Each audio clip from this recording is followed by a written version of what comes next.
un momento.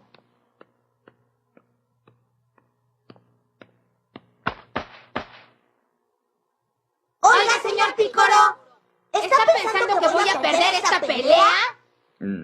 No me gustaría pensar en eso, pero la diferencia de poderes es demasiada. ¡Espere! ¡Ah!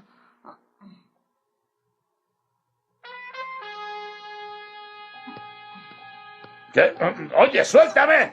Me vas a romper la capa, niño, y es la única que tengo. ¡Suéltame!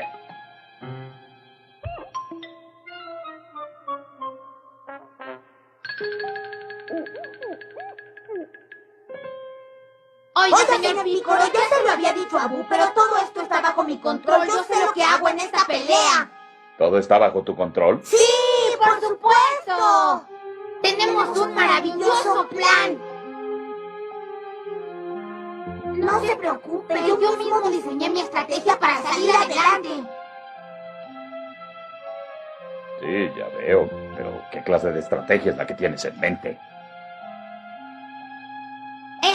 Mire, al principio dejaré que me dé una buena paliza y al último momento le daré una gran sorpresa. Usted sabe que hay peleas que se ponen emocionantes hasta el último. Me gustaría mucho que dijeran que tuve una pelea sorprendente. Deja de decir tonterías. Pelea con todos tus poderes desde el principio.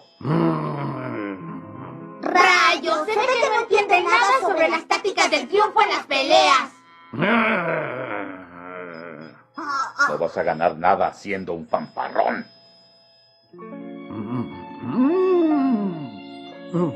¡Ya terminó el tiempo de espera!